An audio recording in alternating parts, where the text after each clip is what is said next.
penghitungan belum selesai. Belum ada. Aturan kita kan menunggu pengumuman KPU kira-kira 35 hari setelah penghitungan, berarti penghitungannya kira-kira 30 Maret. Kita tunggu saja. Kira-kira semua masih akan berjalan, pasti masing-masing paslon akan mengumpulkan rekap C1-nya, juga belum 100%, proses biasa saja. Komunikasi dengan Pak Mahfud, Pak? Kenapa? Komunikasi dengan Pak Mahfud. Hari Kamis kemarin kita rapat bersama. Ini hari apa ini? Sabtu ya. Kamis, Jumat, Sabtu. Dengan tim 01 Pak juga tidak komunikasi intens. Oh, saya tidak. Pak Ganjar dengan kekalahan di kandang-kandang Banteng sama Solo. Saya belum melihat kekalahan yang ada adalah rekapnya yang belum. Yang belum ada adalah rekap. Karena ada yang menarik gitu ya.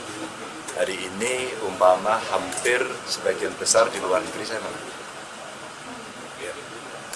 Mari kita lihat, maka kita hati-hati, tidak perlu marah. Silakan ikuti proses kawan-kawan para pendukung Ganjar Mahfud, kumpulkan seluruh data, publik, masyarakat sipil, semua sudah menampilkan cerita-cerita lucu yang ada di setiap titik, mudah-mudahan menyadarkan kita semua. Apakah ada TPS lebih dari 300? Itu kurang lucu. Hari ini saya hadir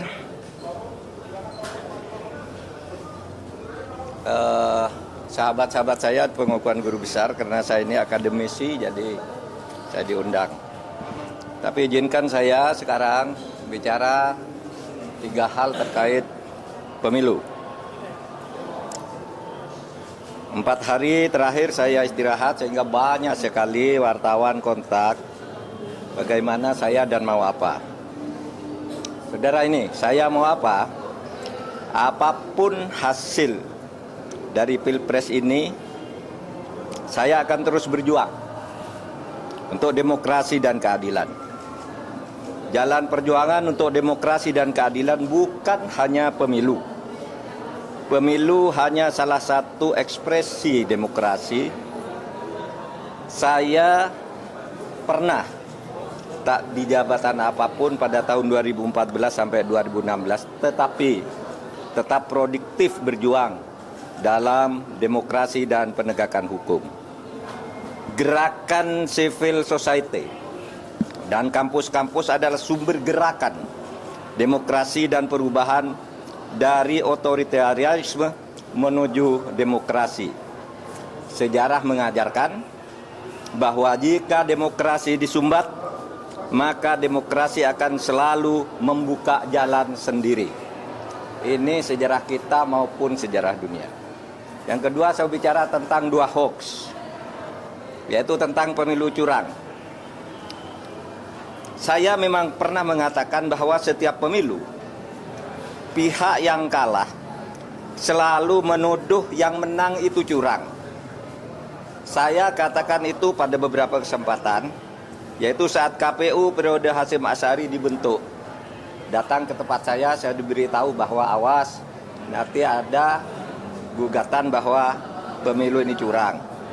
Begitu juga saya pidato itu secara terbuka saat pembentukan TV pemilu di Trans TV pada awal tahun 2023. Jadi saya katakan bahwa setiap pemilu yang kalah itu selalu menuduh curang. Itu sudah saya katakan di awal 2023. Tepatnya sebelum tahapan pemilu dimulai. Tapi jangan diartikan bahwa penggugat selalu kalah.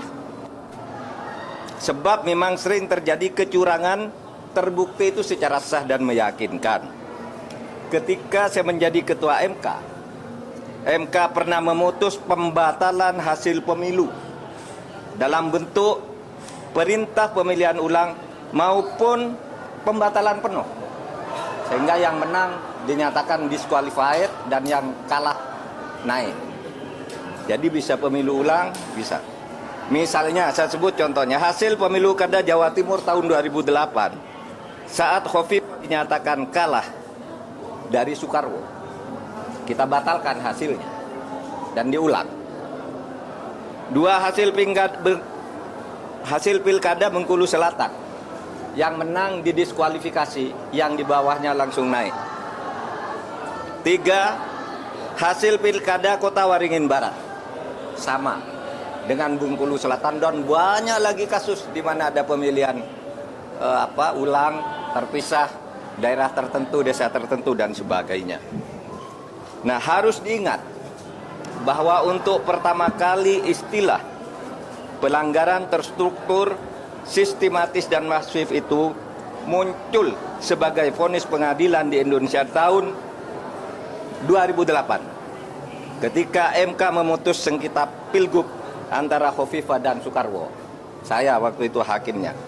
Dan setelah menjadi dasar, vonis-vonis lain untuk selanjutnya masuk secara resmi di dalam hukum pemilu kita. Jadi ini sudah menjadi jurisprudensi dan juga menjadi aturan di undang-undang, di peraturan KPU, di peraturan Bawaslu, itu ada. Gitu. Pelanggaran terstruktur, sistematis, dan masif itu. Jadi ini bukan hanya jurisprudensi sekali lagi, tetapi juga termasuk di dalam peraturan perundang-undangan, dan buktinya banyak pemilu itu dibatalkan, didiskualifikasi, ya. Saya nangani ratusan kasus tentang ini, banyak. Ada yang diulang beberapa ini, ada yang dihitung ulang dan sebagainya. Tergantung hakimnya punya bukti atau tidak, atau kalau sudah punya bukti, menerima bukti apa berani apa tidak. Berikutnya, hoax lagi tentang hubungan saya dan Ganjar. Ada viral di medsos bahwa saya tak kompak dan diisolasi dari Ganjar dan PDIP karena pada hari Rabu tanggal 14 Februari saya bilang sudah 4 hari saya tidak bertemu atau berkomunikasi dengan Ganjar.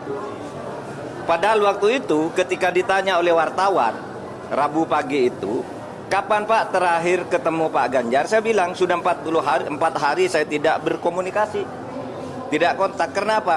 Karena sejak kampanye terakhir tanggal 10 Februari di Solo dan di Semarang, saya langsung umroh. Jadi ya tidak berkomunikasi dong, bukan karena berpisah, karena tidak kompak dan sebagainya. Dan tanggal 13 baru pulang dan langsung ke Jogja. Kapan ketemunya? Untuk mencoblos. Jadi 4 hari tak ketemu itu karena umroh. Sebelum dan sesudah umroh sampai sekarang, saya selalu berkomunikasi, bertemu maupun teleponan dengan Mas Ganjar. Itu yang terjadi. Itu saja dari saya, tidak ada pertanyaan.